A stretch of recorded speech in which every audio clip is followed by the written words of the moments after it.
आज की जो वीडियो है वो है आपके ऊर्जा संरक्षण का नियम। और इसमें पहले पढ़ेंगे इसकी डेफिनेशंस, उसके बाद कौन-कौन से उपकरण हैं जो ऊर्जा को रूपांतरित करते हैं। सारे एग्जाम्पल अपन इस वीडियो के माध्यम से समझेंगे। तो पहले देखते हैं कि ऊर्जा संरक्षण का नियम क्या होता है। देखो, ऊर्जा यानी एनर्जी जिससे हम कार्य करते हैं, किसी प्रकार से भी हो सकती है, मशीन में भी हो सकती है एनर्जी। संरक्षण कहते हैं उसकी देखभाल, मतलब जिसकी रक्षा करना या इनको कम खपत करना। ये आपसे कहता है ऊर्जा संरक्षण का नियम, यानी ऊर्जा का संरक्षण करो या इसको बचाओ। अब ऊर्जा की इस नियम में जो है ऊर्जा का क्या संरक्षण है वो देखते हैं अपन। इस नियम के अनुसार ऊर्जा का न तो निर्माण होता है, ऊर्जा कभी न तो बनती है और न ही उसका क्षरण होता है और न ही वो खत्म होती है। तो इस नियम के अनुसार जो है ये होगा, ऊर्जा का न तो निर्माण होता है और न ही इसकी क्षरण होती है। क्षरण कहते हैं बर्बादी होती है। ये आपका इसकी बन गई आपकी डेफिनेशन। ऊर्जा को केवल एक रूप से दूसरे रूप में रूपांतरित कर सकते हैं। अब ऊर्जा को एक रूप से मतलब जैसे कि सौर ऊर्जा को प्रकाश ऊर्जा में, सौर ऊर्जा को ऊष्मीय मान में। तो यानी कि अपन एनर्जी को चेंज कर सकते हैं दूसरे रूप में। तो वही आपसे कहना चाहता है कि ऊर्जा को केवल एक रूप से दूसरे रूप में रूपांतरित किया जा सकता है। ऊर्जा संरक्षण के नियम कहलाता है, ये कहलाता है ऊर्जा संरक्षण का नियम। समझ में आ गई मेरी बात? मतलब ऊर्जा का संरक्षण कैसे करें वो है इस नियम में। तो मतलब ये कहता है कि भाई न तो ऊर्जा का निर्माण होता है, न ही उसका विनाश होता है, न ही उसका क्षरण होता है। ये ऊर्जा संरक्षण का नियम है। अब ऐसे कुछ अपने पास यंत्र हैं या फिर ऐसे कुछ साधन हैं जो एक ऊर्जा को दूसरी ऊर्जा में रूपांतरित करते हैं। चलो अपन उसकी बात करते हैं अब।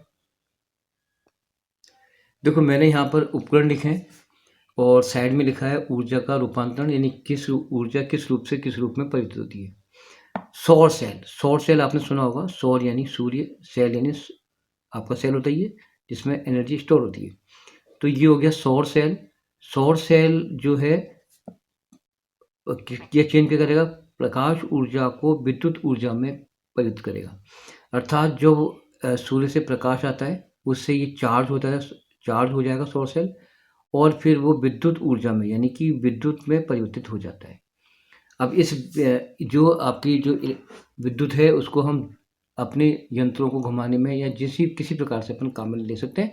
तो सौर सेल एक ऐसा उपकरण है जो प्रकाश ऊर्जा को विद्युत ऊर्जा में रूपांतरित करता है यानी बदलता है।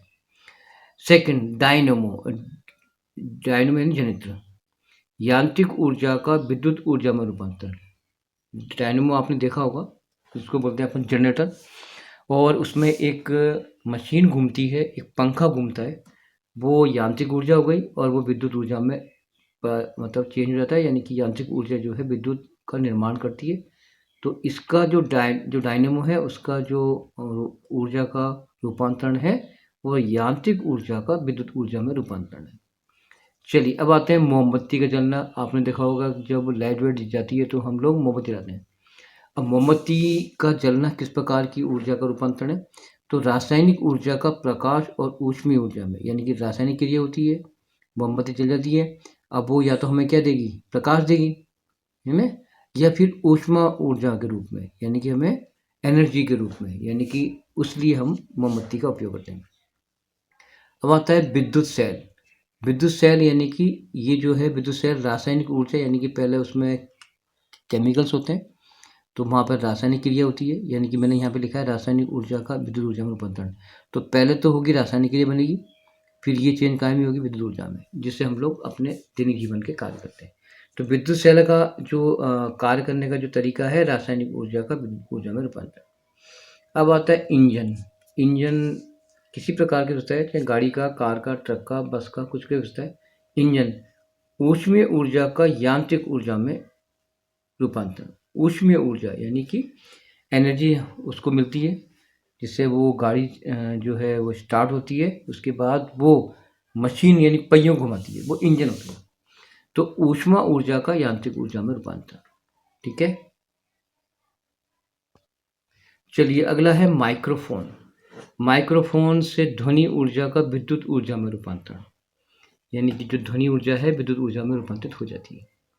लाउड स्पीकर देखा होगा, कई बार हम सुनते भी हैं, तो यांत्रिक ऊर्जा को ध्वनि ऊर्जा में, यानी यांत्रिक ऊर्जा यानी मशीन घूमती है और उससे ध्वनि उत्पन्न होती है जिससे हम दूर तक सुनाई देता है, तो ये यांत्रिक ऊर्जा का ध्वनि ऊर्जा में रूपांतरण होगा। नेक्स्ट है आपका रेडियो। तो रेडियो जो है विद्युत ऊर्जा को गतिज ऊर्जा में, क्योंकि रेडियो से वेव आती हैं तो वो हमें सुनाई देता है, तो विद्युत ऊर्जा को काय में चेंज करेगा, पहले गतिज ऊर्जा में और फिर गतिज ऊर्जा को ध्वनि ऊर्जा में रूपांतरित करेगा, जिससे हम लोग गाने वाने या और कोई प्रोग्राम वगैरह सुनते हैं। अब आता है गैस स्टोव। गैस का जो स्टोव है, पहले क्या होगा बेटा, रासायनिक ऊर्जा का ऊष्मीय ऊर्जा में रूपांतरण होगा और फिर गतिज ऊर्जा में रूपांतरण होगा। किसका?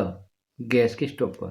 पहले रासायनिक क्रिया ऊष्मीय ऊर्जा में होगी चेंज और फिर गतिज ऊर्जा में परिवर्तित हो जाती है।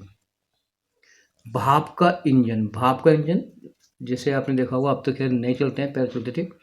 तो भाप का इंजन जो है उसमें बेटा कोयले को पहले उसको चलाते हैं तो उससे बेटा ऊष्मा बनती है और ऊष्मा को स्टोर करते हैं, फिर इंजन चलता है, यानी कि गतिज ऊर्जा हो गई।